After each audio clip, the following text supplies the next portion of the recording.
stress will stress your stress. The stress you already have will be stressed by another stress. I don't know that they want to punish us.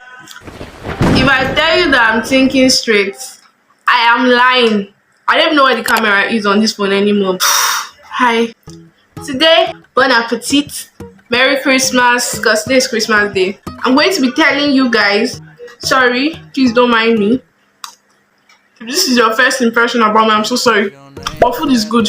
I'm going to be telling you things you should know if you are entering your final year or you're already in your final year. I'm going to be explaining them to you in this video. This video is a collab with my friend Kemi. I'm going to link our channel in the description box and the iCard so you can check our own video out, because she's going to be talking about tips for fresher students. I checked on YouTube and I ain't seen no Nigerian talking about final year students. They're just talking about freshers. Everything I say in this video is going to help you, whether you're in final year or not. But Kemi's video is going to be tips for freshers. So if you're a fresher, make sure you check the description box to go and watch our video. And when you get to our channel, make sure you tell her that you came from me. Please drop a comment and tell her that you came from me. I'm going to be telling you 3 things you need this final year. Number 2 and 3 are very, very important to your success and what you will graduate with when you leave school. Number 1 is also very core, but people don't pay attention to it, because if you don't do the things I'm going to tell you in tip number 1, you are liable to come back to school even if you were the best graduating student in your school, even if you were the most intelligent person in your set. So number 1 includes the thing they are going to do before final year. Also, people that are going to be watching this video, alright, you're in your 3rd year and you're about to enter final year. But even if you're already in your final year, this video is still going to help you. If you are not a final year student or a 3rd year student, or you're a fresher and you're watching this video, I highly suggest you check out my video where I talked about how to get A in your exams. Please comment how your experience was if you already graduated from school and you're watching this, so you can help other people that are in their final year. I'm happy I'm bringing this to you for free. The first thing you should do is to become an early bird. I was watching a video yesterday when I was doing my laundry, and this guy gave a TEDx talk. I don't remember his name. I think Scott. He talked about how education is referred to as education when you're in elementary school. When you're in primary school, they call it education. Secondary school, they call it education. When you get to university or a higher institution, they call it higher education, because the level you are at is advanced. The education you are receiving is advanced. When you got to 100 level, when you had your first exams, you saw that what you were doing was actually an advanced level of your secondary school work. Especially when I did math courses, I said that most of these they were teaching us, we did them in secondary school. So I'm like, okay. That's why when we were in secondary school, they called the higher education of government political science. So you have to prepare, because the higher you get, the higher the demands. Sort yourself. If you don't sort yourself, you can come back to school. Even if you have the best results, you are the best student in your department, you can come back to school and spend another extra year, which you don't want to do. You have to sort out your admission letter, your NYC registration, missing results, carryovers. Don't bring your carryovers to 400 level. It won't be nice. You will go through unnecessary sleepless nights. I'm telling you, I never had a carryover, so I can't talk from experience. The stress I see my friends go through, it wasn't. Make sure all your documentations are complete. Whatever it is you have to do, make sure they are complete by the time you're in your final year.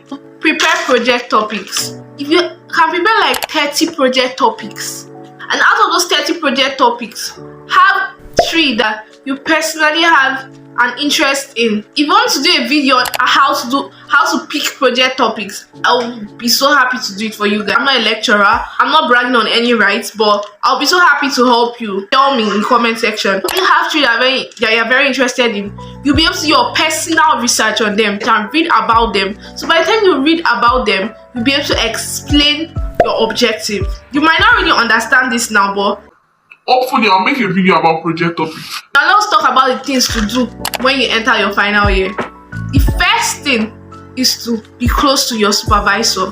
Now your supervisor is going to be the person that will mark your project or your dissertation or your thesis. Your supervisor that is going to defend your score to your external supervisor. Now your external supervisor is someone that is not in school and is going to mark your project that you did a good research work, you went to the field, you actually understand what you did, you actually achieved your objectives. It's your supervisor that is going to defend you, your supervisor who is your professor, your university lecturer. Make sure you are close to your supervisor. When I got to my final year, my supervisor was my dean, the dean of my faculty. He was one that literally helped me to pick my project topics because I had no...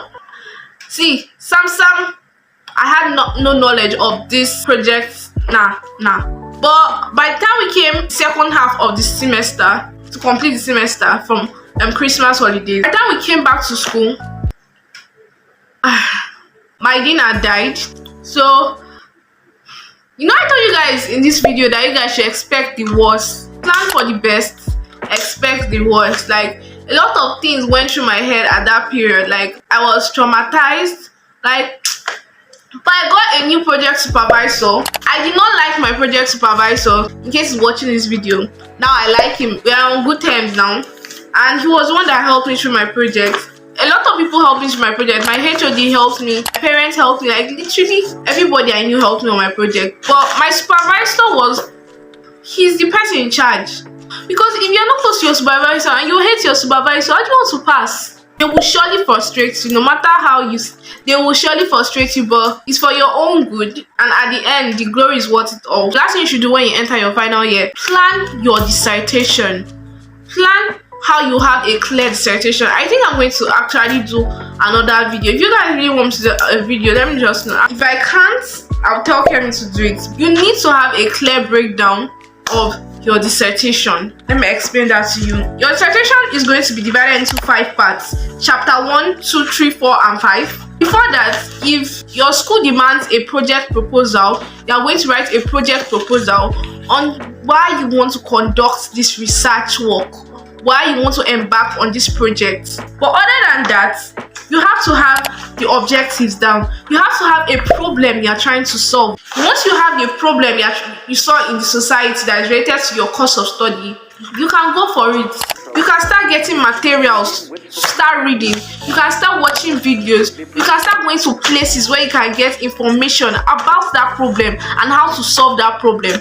But if you don't have a structured breakdown of how you want to embark on your project, you will not even be able to get the right project topic. You will make a lot of mistakes. Your supervisor is going to keep on correcting, and you will get more frustrated. It was easier for me because my supervisors helped me, including my HOD. My correction wasn't based on my structure. My correction was just based on little mistakes I made on my research and gaining information, because I did both primary and secondary data. So I start some things down in my notes that I want you to note down. If you are embarking on your research work, you should find a problem. Once you find a problem, you know what you want to achieve. For example, this is not related to school at all. I'm doing a lot of natural hair videos on my channel. So let me give you an example, because I do a lot of research. I can research on pregnancy and postpartum hair loss, a case study of Nigerian women. I'm going to go to the field. I'm going to go to Nigerian hospitals, meet the doctors, ask about why Nigerian women have a lot of hair loss after giving birth. Go online, get books, because I have a dependent and independent variable. All the terms I'm saying now might be strange to you. You are meant to have done this in your 300 level or 3rd year. Your project topic will have a dependent and independent variable. Pregnancy and postpartum hair loss, a case study of Nigerian women. You see, my project topic, I have a problem I already want to solve. The problem I want to solve now is to find out how pregnancy influences postpartum hair loss, how women start losing their hair when they are pregnant. Once you find your problem, your project will be, because you need your problem from the beginning to the end of your project. Your objective is clear, then your project is going to be easy. If you don't have a clear problem you want to solve, it will be hard for you. You understood what I said clearly? This is cheat code to get an A in your project, and if you have an A in your project, your result is sure to boost up. Because the final year, share the second semester, your project is like 70% of your results. So if you can get an A in your project, you are good. Get free resources online. Go to your library, go to Google Scholar, go to other free websites, look for previously done researches that are related to your own research. Ask people, make a questionnaire. If you are going to use primary data, if you are going to use secondary data, if you are going to use both of them, be clear on what you want to do. I believe primary data is liable to give you an A. Like, I'm not saying that secondary data they don't get A's. I have friends who got A's in their dissertation and they used only secondary data. But when you're embarking on a research work, it means you are going to the field. It means you are going to have experience. You are going to see for yourself, not just for your research grade, but your own personal experience. So, like, I was so happy I embarked on primary data. I went to NAPTIP. I went to immigration service, and it was so cool. Like, it was so cool to go to those places. Like, I don't know how to explain the feeling to you. So since I've talked about what you should do during your final year, let's talk about what you should be doing preparing for after your final year. The mistake I made was that I'm not dwelling on the past, but that's why I make videos, because I don't want you guys to make mistakes that I make. I did not really plan for what I really wanted to do after school. My mind was totally in school. I'm in school, okay. I knew that I really wanted to take this YouTube thing serious after school, but I don't have a mental picture of what I wanted to use my life for after school. If you're African, you're Nigerian, and you're watching this, you will know that after school, especially if you're a girl and you graduate from your first degree, you just become useless. Like, you're just there, nothing, no job, nah. Plan for life after school, after you graduate. Because that is it. That's what university is about. You are going to get married, plan. If you are not going to get married, plan. If you are going to start a business, plan. Prepare for after school life, little by little. So you know, okay, I can't have everything immediately I graduate from school, but I've started this. You might be in the same school as Dangote's children, but Dangote is not your father.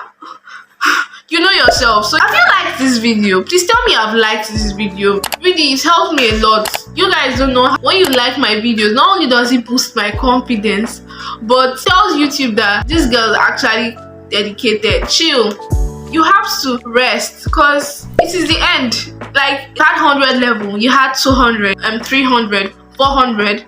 That's your final year. So you have to maximize your time to chill, to have experience. You did not just go to university because of book. You went to have experience with people, experience with places, experience with food, experience with culture, experience with everything. Maximize your experience, your 400 level, especially your second semester. Social activities, academic activities, lectures. Enjoy it. Stress will stress your stress. The stress you already have will be stressed by another stress. Level comes with stress. What they call managerial ability. You have to develop it. Speaking of that, I talked about how I manage my stress by bullet journaling in this video. So make sure you watch it next after you watch Kemi's video, which I will link here. Don't forget to tell her that you came from me. Make sure you watch her video and check her channel out. She also does university videos. I'm so proud of you, since you are determined and you made to the end of this video. I'm going to graduate well. Graduation is coming up January. So make sure you subscribe if you haven't subscribed already.